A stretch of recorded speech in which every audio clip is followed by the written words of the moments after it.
Family, welcome to another episode of Financial Freedom. I am your host and accompaniment on this journey, Derek Brown.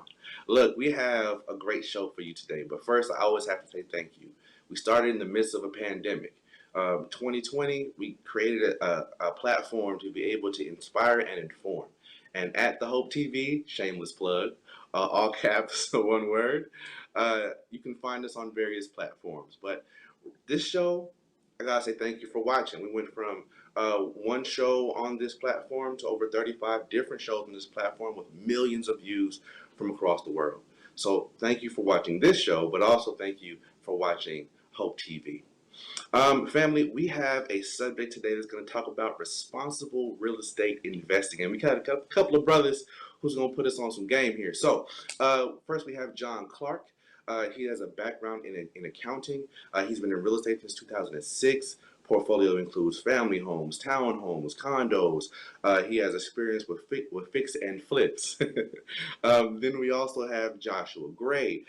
He started fighting gentrification with his grandparents' house, and since then it sparked something in him that prompted him to help create JJ Real Estate Group. And they're committed to restoring Black and brown communities, which is phenomenal. He has years of professional sales experience. He has an MBA, a Georgia Realtors license. He served as HOA president for subdivision with a subdivision over 330 properties. So please welcome these two brothers with a breadth of experience to the show.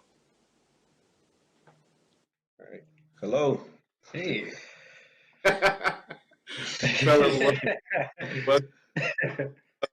it's a pleasure to have you. It really is. And it's a pleasure to see, especially two Black men out here in real estate doing it big. So I just want to say thank you for your time. I do know it's important. Yes, thank you very much for the invite on the show. We're definitely excited to come on here and share all the knowledge that we can and try to, encourage others to get into real estate and helping our communities. Absolutely. Definitely. And it is so needed. But let me ask you this, because when I look over your backstory, your history, one of you has a background in accounting, the other one has a background in engineering. Why did you decide to plant your feet and begin making this push in real estate of all the directions you could have gone?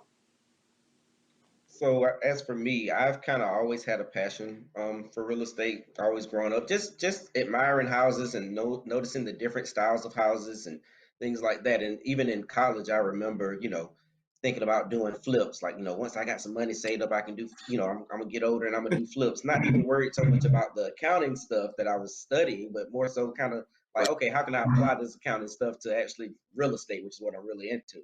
So that it's Mhm. always kind of been something in me that I've always wanted to do and jump into. Yeah, and I think from my standpoint, it definitely had more of a personal effect on me. I think when my grandmother's house was getting ready to be foreclosed on, it was just kind of like, what can you learn about it? How can we prevent this from happening? And from Right. that experience within itself was really just kind of catapulted me. And linking up with John, a similar like-minded advocate for housing, and being a native of Atlanta, we really just see gentrification has displaced a lot of my relatives, friends, people I know. And I was just like, hey, we really just need to do whatever we can to make sure that affordable housing is still a thing. We don't want it to be a bygone thing of the past. And we talk about old Atlanta and new Atlanta, and we want to, Right. say as much as old Atlanta as we can. So that's really been the whole overarching goal of what really drove me into it. I've been investing in real estate since 2013. But Hmm. John is the man. He has all this experience, real talk. So I was like, hey, I got to bring him more to the table. So let me go ahead and give him this real estate license so we can, offer our clients more services, and we can be more knowledgeable of the deals when we get to it. So John is rolling with the account, handling some of the money, but Joshua, you're both passionate. It sounds like about this topic, but you found real world applications and community applications to your skill set, which is dope. I love that. Uh, Absolutely. so so let me ask you this, because a lot of people go through these things and just decide to move, right? They just decide to up and go. It sounds like you both already had some influences when you were younger to be able to say, Nah, I'm gonna plant my feet here. You use a term, Mr. Clark, about old Atlanta and new Atlanta. You don't typically hear that unless you're here. Tell us what that means a little bit. Yeah, sure. So basically, there's just this overall understanding. Like a lot of people who are from Atlanta, we just have a wealth of pride for our Hmm. communities. John, for example, he lives in historic Collier Heights. So Collier Heights is a neighborhood uh, built for, developed, and planned for by African Americans. And Wow. we have so much rich history in Atlanta. Being the birthplace of the civil rights movement, that a lot of those people who remember those eras, you have relatives, grandparents who were active participants in that. So we want to make Right. sure we continue that trend on into this new Atlanta, what have you. So Atlanta right now is a very transient city. It's very rare that you go out and you meet other natives or other people from Atlanta, and just that within itself is like we want to make sure people understand the rich culture of the city, and also to kind of protect those who have kind of been along in that struggle for civil rights and housing advocates. Yep. And Yeah. also, just to kind of piggyback on what Josh is saying, we like to use the term counter gentrification because there's a lot of gentrification happening right now all over the city. And Hmm. to your point, Derek, you were saying how a lot of people just decide up and move. Somebody come and say, "Hey, I'll pay you this much for your property." You know, Right. people are like, I'm gonna take that money, I'm gonna run. I'll stay on the outskirts, get me something brand new. Or if someone's grandparents or parents pass away, Right. family decides to sell the house and split the money up. We're trying to help counter some of that and kind of educate people on the Right. importance of keeping these properties in these families, for Black communities in general, because people are coming in and they're basically lowballing you so that they can come in and make a whole bunch of money. They don't care who moves in. They're just trying to flip the house, make a whole bunch of money, sell it to someone that's going to come in and call the cops every time your kid leaves their bike in the front yard. So like, Right. it creates all of that type stuff in neighborhoods that we've been in, we own, and we've loved. And, like Josh was saying, a lot of these neighborhoods, like my neighborhood, was started during civil rights. So for those people that have bought properties during those times and hold on to those properties for us to just kind of let them go, um, Hmm. it's a disservice to them. It's a disservice to us in the long run because if we all move out of Atlanta, it's going to be really old Atlanta, new Atlanta, because it's not going to look the same at all. Right. Right. Of course not. So let me ask you this, because you brought up gentrification in a real world sense. One, let's define what gentrification, if you don't mind defining what gentrification is for us, and then also how it impacts our journey towards this one of financial freedom or wealth building. Sure. So essentially, it's just the displacement of one group of people to another area, and it can be an adverse relationship, right? So usually, another group is moving in and it's pushing out the people who are already there.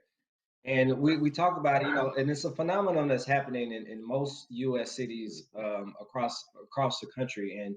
And I think extreme examples is like New York and Chicago, LA. These places are historically known for booming populations, and Atlanta kind of experienced a population boom after the '96 Olympics. And Right. ever since then, the population has been rapidly expanding, and we have thoughts and concerns of like our public infrastructure is not able to keep up. I mean, we know that from the Mhm. bridges collapsing, Right.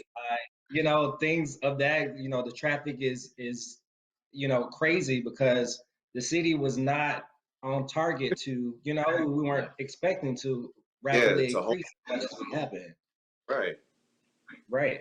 So with that, that adverse relationship and how it impacts our community specifically, we just see a lot of the communities. Your taxes will increase, and Hmm. most times a lot of people's houses are paid off. We talking about grant people, seniors who have been in their properties for years and they have reverse mortgages, Yeah. Fixed income, fixed fixed incomes. incomes, and like when someone comes in and your house is it's been worth around 100, $200,000, and then someone comes in and does this big huge flip next door, and the house is selling for $400,000, $500,000. They're going to make your property taxes go up, and if you're on a fixed income and you can afford it, then they do go to the trying to get reverse mortgages, and or either they're trying to, just because they can't afford their taxes, they get kicked out of their house even though they own it. And so, that's one major effect. And then also, the effect of displacing other people in the community that have been staying there, but because, rents are going up everywhere, they can't afford to stay here. But a lot of people stay in the city because they don't have their own transportation. So they rely on public transportation. So then you're being displaced to move, forced to move outside of the city where you still don't have transportation, and you still got to try to make it to your job, but then they can't make it to their job. They've been displaced. Their kids are having to be displaced. So it just uproots communities and really disrupts, communities. It disrupts everything where, if people, people getting paid minimum wage to work jobs in cities, or low wages in general to work jobs in city. Imagine what that has to be for them if they're being displaced outside of the city, but they're still expected to work those jobs because the gentrifiers aren't coming in trying to work those jobs. They usually move down here, with their jobs, job transfers, like their jobs were literally bringing them here. So the natives aren't necessarily competing for those same jobs, right? Correct. So there's a lot of that happening as well.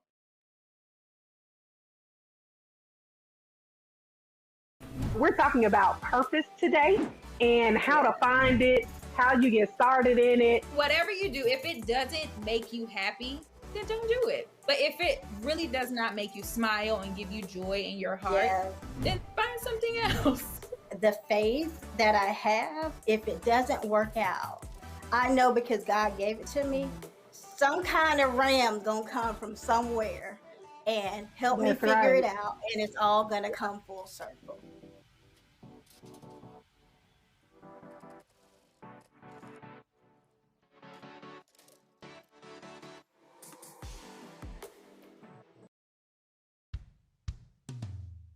Hey world, I have a quick message. It's about safe driving. All right, let's go. Anytime you're driving, have the seatbelt buckled tight, both hands on the wheel and your phone out of sight. When not in your hand trying to text somebody back, because if you do, your car might get smacked. The moral of the story, just put your phone down. The people on the road will stay safe and sound. Put your phone down, put your phone down. People on the road will stay safe and sound. Yeah.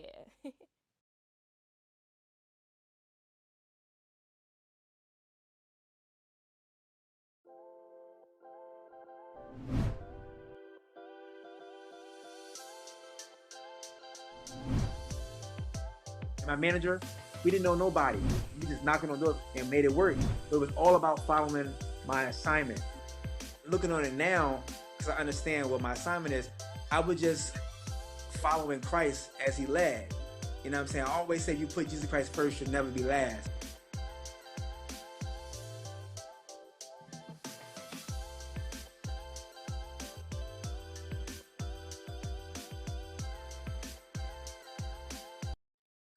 So transplants are coming in because they already have jobs lined up that are typically better paying or pretty good jobs. I'm assuming if they're moving you from across the country to come here, they're coming in with jobs that the natives aren't even allowed to compete for because those jobs are already filled, and then coming in being able to buy into neighborhoods that the natives cannot be at because those property values or rents or mortgages are now higher than they can afford because they were never offered the job in the first place. Correct. Yep. But we definitely want to bring it back because while we say we counter gentrification, but one of our taglines is we want to improve underfunded areas. So we can bring money into these communities, but how do we find a way to keep the people who are already there? How do we find a way to mesh them into this new reality of a community, this community fabric? A lot of the senior citizens, for example, they're a lot of the backbones of these communities. They're very active in neighborhood planning unit meetings. They are the ones who are organizing community events, the community cleanups. They're the ones that we see actively walking throughout the community. And, people around our age, not to dig at us, but we're busy. We're very active in our careers. Let's be real. Right. Let's be real, right? Yeah. Right. So just imagine, we have an influx of a whole bunch of kind of young people living in one neighborhood, and we're just, career driven, oriented. A lot of that gets lost in translation. So you have to have that balance between, those different generations, but we have to find ways that we can all live in the same communities. Right. So, but let me ask, right? Because one argument that I came across in looking about investigating about this interview was how are you able to do that, right? How are you able to invest in these communities and provide affordable housing without centralizing poverty? Because part of the issue is we need to be able to keep a certain level of, whether it be subsidies or whether it be different incomes or so on and so forth. But is there a worry that if you're creating these affordable housing units and they're good and they're clean and they're safe, that you're centralizing poverty in the sense that it's eventually is going to go downhill? No, Love that question. yeah, that's a great question. But no, so like with a lot of the things, a lot of the things that we are doing is like we're not just trying to provide affordable housing for people, for them to stay in there forever. We're trying to provide affordable housing and also educate people so that yes, you can stay in this affordable housing for this period of time and this, that, and other. But our hope is that you will get yourself stable enough to where you have your credit and stuff, in a decent place, and then you also have some savings to where you can buy your own house. It's all about the financial freedom to get to the point to where you can buy your own and be self-sufficient, to where you're not relying on someone else to pay part of your rent, and that you can, and from that kind of builds community in itself because it gives your kids a stable place to stay. You're also, you're showing your kids that you can do it so they can do it when they get older. And it kind of is the starting point to changing a lot of people's mindsets on how they view home ownership, how they view stability, how they view being self-sufficient. It's kind of like that starting point, having a stable home and a clean home, whether you start out on a housing program and migrate up to having your own house. Like all of that kind of it starts on a path. Gotcha. So Pathways to home ownership. go ahead. No, I'm sorry, I missed that. What'd you say? And I said pathways to home ownership. That's basically what we want to allow, or at least that was part of our mission. We want to give them the tools and resources. Hey, here's how you do it, and we don't want people to essentially stay in those same positions, right? Because usually all people need is a chance, right? Once they have that access to those jobs, those in-town jobs that they desperately need, they're able to work out and be a really one and an age out the program. And we do have a relationship with the Atlanta Housing Authority, for example. And with that, the Atlanta Housing Authority I think it's over 20 waiting lists, right? These waiting lists are locked up. You can't even get on them, okay? And once they get an alert that housing becomes available, they have to move on those within a certain amount of time where they lose out on their voucher. They lose out on their voucher, then they don't get assistance. Then they're back at square one where they can't afford the amount of rent that it costs to stay in Atlanta right now. And then that trickles down to what do? We move further out. Do we start doing taking risk and trying to find other ways to make money, that might not be the best ways to make money. So it puts people in a bad situation to where, that's when payday loans come in. That's the whole predatory lending and all that type stuff. It trickles down. It immediately trickles down. And there's honestly, there's a housing shortage right now. It's starting to be talked about more, but there's a huge housing shortage. It's going to get worse once, all of these moratoriums get lifted up and, people that are behind on rent, they're going to get evicted, but there's literally nowhere else to go right now. There's literally nowhere else to go. That's very interesting because one thing that I've kind of come across as well is this idea that a lot of people seem to think we're in a bubble right now, in the sense that housing prices are so high and are climbing that people swear it's going to bust. And the last time a housing bubble bust, there was a lot of predatory lending, like you said. There was a lot of overestimated house values. There's a lot of stuff going on. And so when this housing bubble bust, people were losing their houses on the court steps. Would you say that we still need to be real estate minded? Like if I'm looking at that, right, and I go, oh, this is a bubble, I'm going to wait until this thing bursts and I'm going to rack up. If we're talking about, socially conscious real estate investing, and I'm like, yo, I'm in here to make money, y'all tripping.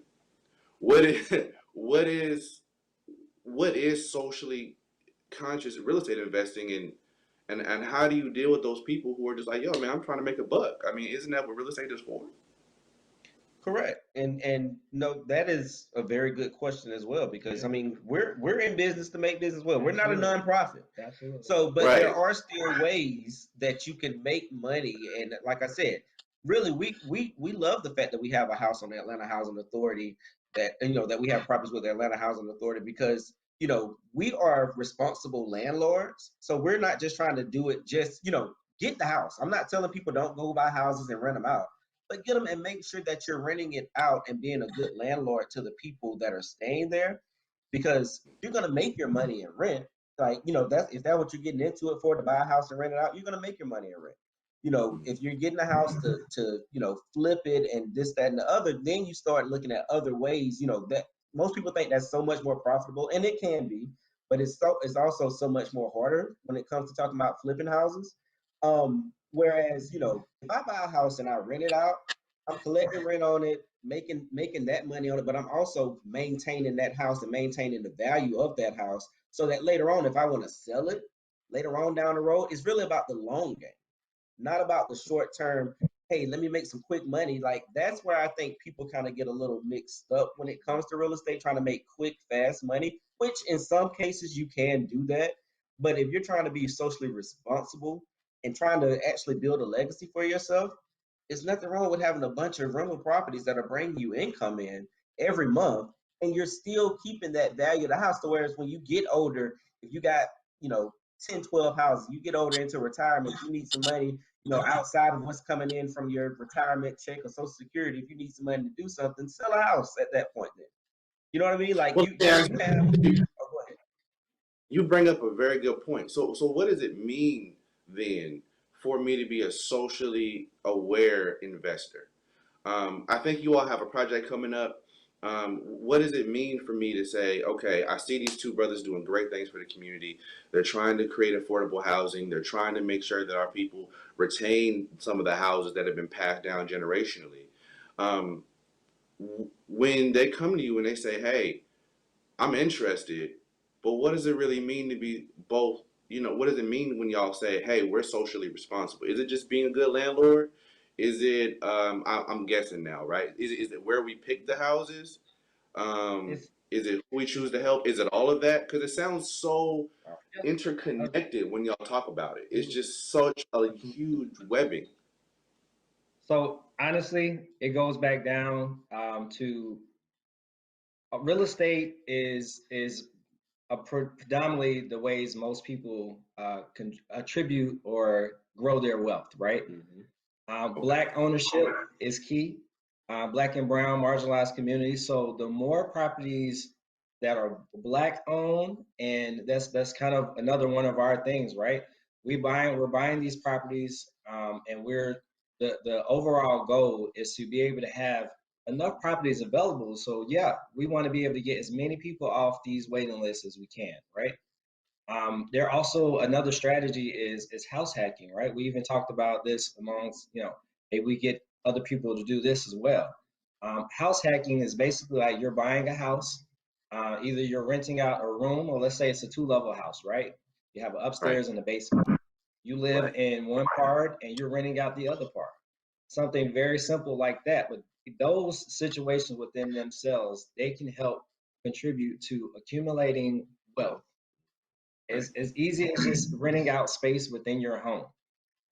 We know there has been a run on the market with short-term rental properties. And what's happening with those is you have a lot of out-of-state investors who are coming in, and that's what they're doing. So they're buying these properties as well. And their money is coming from the outside, right? And they don't necessarily have any means or any plans to convert any of these properties over to where they're affordable, right?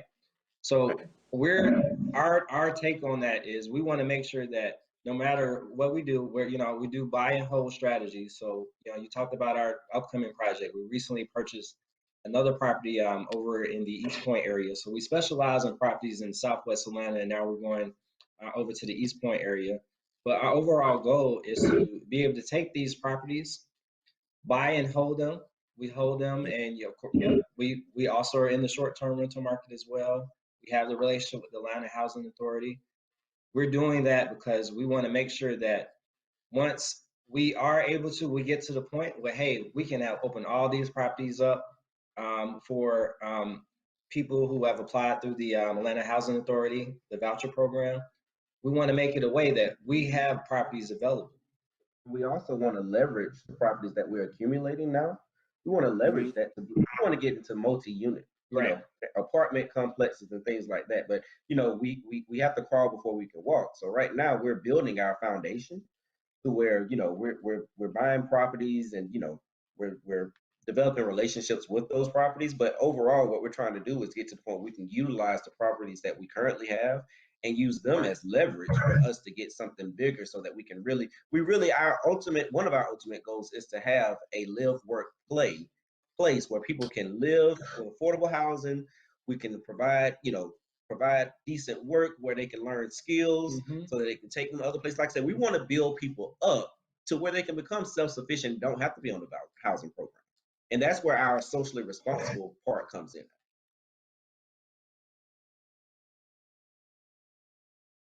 COVID-19 has taken things to another level in terms of health, wellness, nutrition, and we, especially our community, we have to be even more on top of things now, because we are the ones living with chronic conditions. Now is the time to make some of those changes we've been talking about, and it's time to stop talking about it and be about it.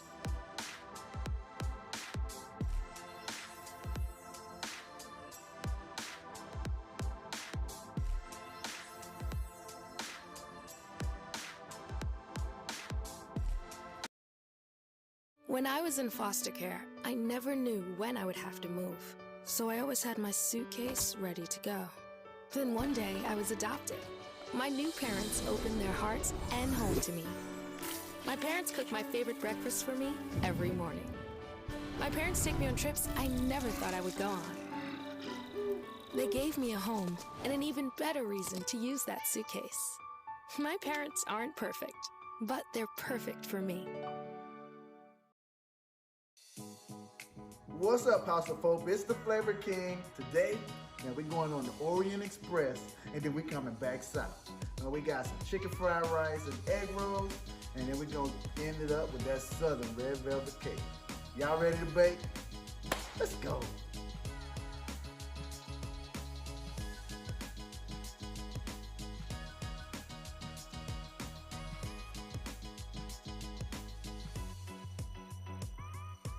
Like I'm from the West Coast, but when I go back to visit, you're seeing more and more of these areas where you barely have to go 2 miles to find everything in that certain area. You know, maybe a 12-mile radius, it's all there. So that's very pivotal as well. So if I hear you correctly, part of the social responsibility is making sure that you're creating properties that allow people the option of creating wealth by making them affordable to get in, but also keeping resources around that area that allow them to build themselves up. And then whenever they choose to go, if they should do so, they have that option. Is that right? Yeah, absolutely. You got it. You got it. Definitely. One thing that I've learned on this show, actually, on this show, Financial Freedom, is that there are often moving parts that we don't see that are just as needed as the parts we do see. Since you've been in this industry, are there parts where you say, you know what, if we have more Black and brown people in these particular positions, this would be a lot easier? What are those positions that you suggest Black and brown peoples look at to be able to help their community, help our community do better in this field? You want to take it or you want me to take it? I would say I have two in mind, but you go ahead. Top of my mind is, you know, we need more Black banks and more Black support with financing this stuff, because I feel like they would understand, Black and brown banks, because we actually work with a bank. Our current lender is actually led by a Latino couple. But yeah, so like Black and brown banks, because I think, you know, talking to people that understand what's happening in these neighborhoods and why it's important to invest in it and why it's not just about profits, but it's about community. Talking to Right. people that understand that could take us a long way. Gotcha. Also, go ahead. So that was definitely my number one, because we definitely need black people, black and brown people in those positions, but also contractors. Don't be afraid to go to trade school, people. Like, when I tell you all, we employ so many different types of contractors for plumbing, electricians. And so our goal when we were building our network is to, how many people can we realistically employ who look like us? And we do run into roadblocks. I'm not going to say we discriminate. We judge people off the quality of their work, right? But it would be so nice if it was more options within that space, right? And I think we're from a mindset. Well, it might be changing now, where college is the only option. You got to go to college. Don't be afraid to go get these trade schools. I'm telling you, if I had a plumbing background, locksmithing, electrician, just a lot of able to hang drywall or patch roofs. And also, if you're not, yeah, if you're not hands-on, also becoming a general contractor. Yeah, that's just GC. project management. And so many people out here doing project management for corporations, but being a general contractor, you're really just piecing it all together and sending out other people to do the work for you. And I mean, going to trade school to get that general contractor license, that as well is something that's very important. Yes, you need to know about some of the stuff that's happening in the houses, but you don't have to know how to do it. You need to just know how to organize it. And keeping things organized, staying on budget, giving people that real customer experience, which is what a lot of people are doing in corporate America for a lot of corporations. You could use that and become a general contractor yourself, and it's just project management just for real estate, Yeah, I'm about right there. Oh, I didn't know. You said general contract. Yeah, I'm gonna have general contractor. Look into it. Yeah, look into it. Yo, because one thing that I noticed, I was looking, and we only have a few minutes left, so I'm gonna wrap it up. But one thing I noticed is the lack of general stuff like handyman. Like it's hard to find a handyman nowadays. And then I had someone who let me know, hey, I found this guy who actually runs a school because he found that there were no handymen. And when I look back over it, like I have a couple of college degrees, but when it comes down to it, when you are hold a trade, you always have work somewhere. And I think that's badly underestimated. I think you're dead on with that now that you bring that up. If you're a barber, a plumber, electrician, HVAC tech, all those things, HVAC tech, roofing, a mason, you always can find or create work for yourself somewhere because you are your skill set. But yeah, that's really, I'm gonna check out general contracting. So let us know too. Look, I'm following you already. So, look, before we go, tell us two things. One, your latest project you're working on that we can look into, and if anybody sees it, they can come find you if they want to invest. And two, where do we find you at? Okay, so currently, like Josh was saying earlier, we have a real estate project that we closed on last month, that we are actually in the process of getting up and running so that we can, we have a campaign to raise funds to get the rest of the money for the repairs that are needed for the property and things like that. And you can actually invest with us. You can check us out on our website at www.jjregroup.llc.com. And we have, information there if you want to ask us questions. We have a form if you want to inquire about anything, to reach out to us. We'll definitely answer any questions and let you know about our current investing project that we have, because we invest, give you a guaranteed interest rate of return, set the parameters on, the principal amount and also with the terms of it. And, you can invest with us. Yeah, and I was just saying, even on our website, we have all our social media links on there as well. We do have a YouTube channel, and we did our very first project, which is on the Atlanta Housing Authority. We actually did a whole HGTV type thing where we showed everybody, the different phases that we went through from getting the house from where it was. We completely renovated it to what it is now. So definitely check that out. Yo, man, I love it. I love it. Yo, fellas, thank you so much for your time. I know time is valuable. You could have been anywhere, and you chose to give me a little bit of your time. So thank you so much. Also, thank you for that side hustle I did. Me and a couple of my teammates are like, yeah, thanks, Jay. Thanks, I appreciate it. So thank you so much for coming on the show. And we just appreciate you being here. All right. Thank you as well. Ladies and gentlemen, this has been another episode of Financial Freedom on socially conscious real estate investing. Check these brothers out. They're worth your time. Ladies and gentlemen, as always, thank you for tuning in again, and be safe out there.